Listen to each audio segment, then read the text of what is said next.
تو غصہ جاری کرنے سے پہلے انسان دیکھ لے کہ اس کے سائیڈ ایفیکٹ زیادہ ہیں یا فائدے. تو اصل بات میں عرض کر رہا تھا کہ غصے کو میرے بھائی مارکیٹ سے کیا کرو, حتی الامکان 100% ختم نہیں ہوگا, لیکن سارے جو ہماری سوسائٹی میں فسادات پیدا ہو رہے ہیں اس کے پیچھے ہے کیا مسئلہ؟ غصے کا. تحمل سے بات سنو, تحمل سے جواب دو, تمام پہلوؤں پہ غور کرو, پازیٹیو نیگیٹو, اس کے بعد فیصلہ کرو. تو نبی صلی اللہ علیہ وسلم نے ایک صحابی کے چہرے پہ ان کی تعریف کی, فرمایا تمہارے اندر دو چیزیں ایسی ہیں جو اللہ اس کے رسول کو بہت محبوب ہیں, ایک الحلم والانات, ایک بردباری اور ایک جلد بازی سے اجتناب. جب بھی تم فیصلہ کرتے ہو بہت زیادہ سوچ بچار. تو یہ اگر آپ زندگی میں یہ طریقہ اختیار کریں گے تو انشاءاللہ دنیا میں بھی کامیابی ہوگی. اور اسلام دین فطرت بھی ہے, نیچر کا بھی دوسرا نام ہے, اعتدال کا بھی دوسرا نام ہے. اعتدال کا مطلب بیلنس, ہر چیز میں توازن قائم رکھنا.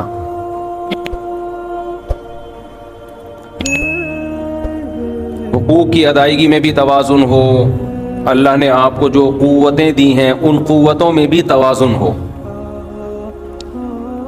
اللہ نے انسان کو کچھ قوتیں دی ہیں,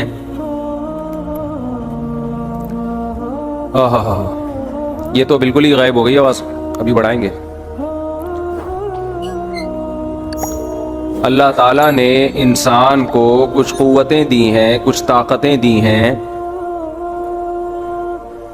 جس کی وجہ سے انسان دنیا میں کچھ کر گزرتا ہے.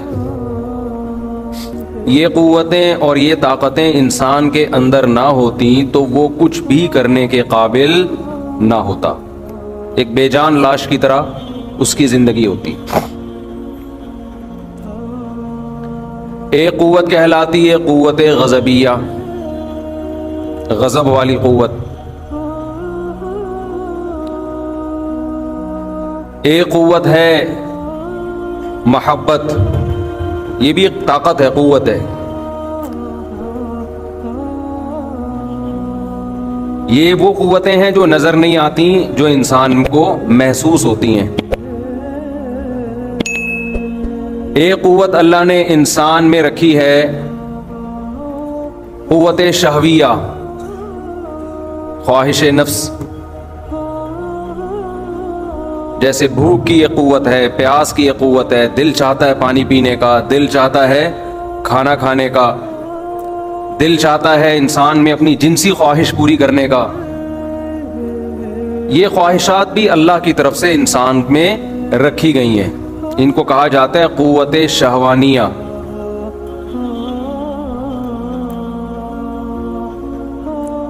تو یہ بیسک جو ہے نا 3 قوتیں ہیں جس پہ انسان کی پوری زندگی گھوم رہی ہوتی ہے. اور بھی ہیں لیکن زیادہ تر جو ہمیں صبح و شام واسطہ پڑتا ہے وہ ان قوتوں سے پڑتا ہے.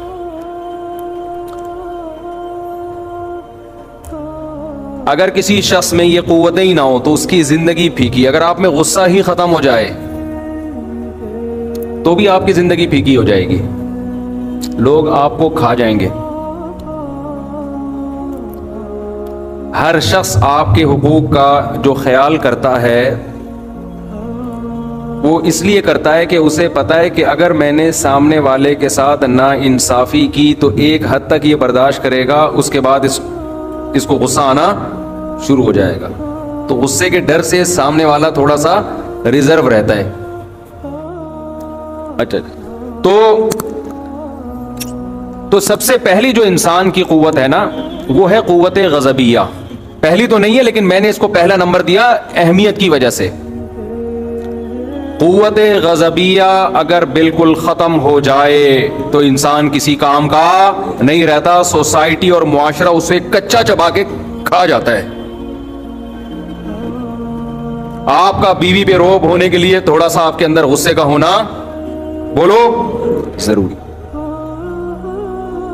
آپ بیوی کے حقوق ادا کریں گے, اس کے لیے ضروری ہے کہ سالوں کا تھوڑا سا آپ کے اوپر بولو نا روب ہو. بیگم میں بھی تھوڑا سا غصہ ہو.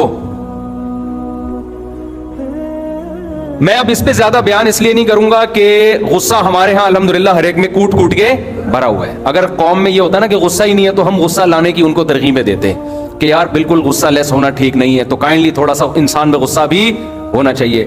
تو وہ یہ والی صفت ایسا نہیں ہے کہ بے اعتدالی ہو اس میں, بلکہ غصہ اعتدال سے بڑھا ہوا ہے.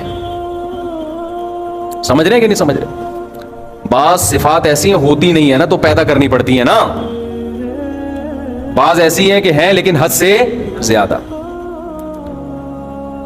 غصہ ہونا ضروری ہے, لیکن اگر یہ حد سے زیادہ ہو جائے تو یہ انسان سے ایسے ایسے کام کرواتا ہے کہ آپ کی زندگی ہمیشہ کے لیے برباد.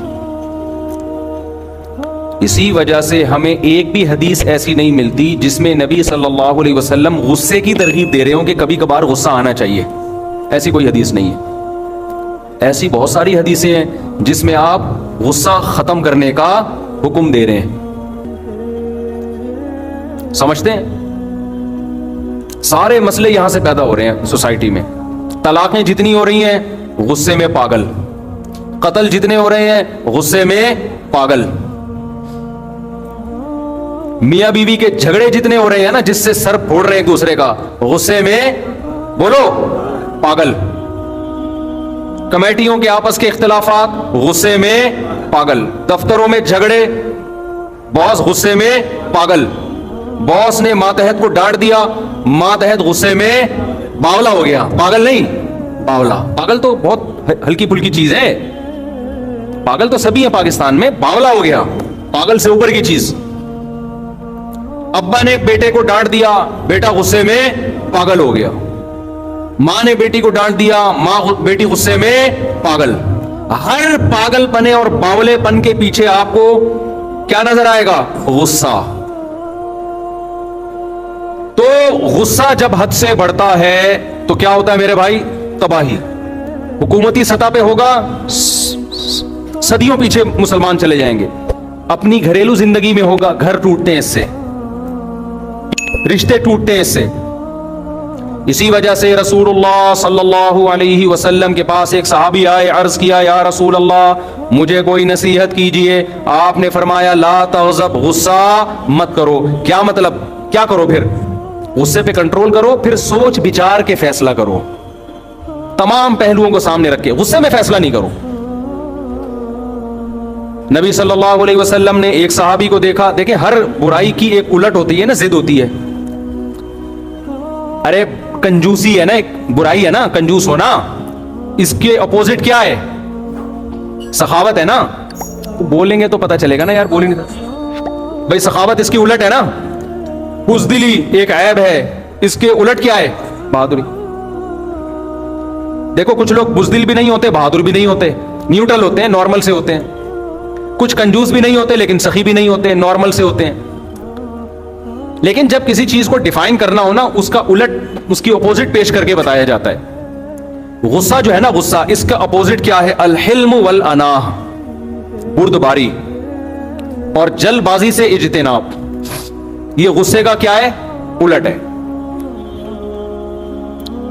کہ جب بھی آپ نے کوئی ڈیسیجن لینا ہو, کوئی فیصلہ کرنا ہو, غصے کو رکھو سائڈ. بیٹا ویڈیو تو نہیں بنا رہے, غصے کو آپ کیا رکھو سائڈ. جب غصہ ٹھنڈا ہو جائے پھر آپ کہو کہ اگر میں اس کے ری ایکشن میں یہ کرتا ہوں تو پھر اس کے ری ایکشن میں کیا کیا ہو سکتا ہے. سالے پہ غصہ آیا, اگر میں نے رکھ کے ایک لگا دیا, 5 انگلیاں اس کے چہرے انور پہ میں نے چھاپ دی, غصہ تو کہہ رہا ہے لگا دے. لیکن جب آپ ٹھنڈے مزاج سے سوچو گے یار 5 انگلیاں جب اس کے چھپیں گی تو اب دیکھو نتیجے میں ہو کیا سکتا ہے. اس کی انگلیوں کا سائز ناپو سب سے پہلے کہ لمبائی کس کی انگلیوں کی زیادہ ہے. سافٹنس دیکھو, آپ اپنا ہاتھ دیکھو کیسا نرم ملائم, اس کا ہاتھ دیکھو گے کھردرا. سمجھ میں آ رہی ہے بات؟ تو آپ نے کہا اگر میں نے 5 ادھر رکھی تو وہاں سے بھی 5 جب آئیں گی تو ری ایکشن جو ہے وہ ایکشن سے زیادہ. یہاں نیوٹن کا جو قانون ہے وہ بھی فیل ہو جائے گا. نیوٹن نے کہا تھا جو ایکشن ہوتا ہے تو ری ایکشن بالکل اسی پاور سے ہوتا ہے. نیوٹن کو سالے اور بہنوئی کی لڑائی کا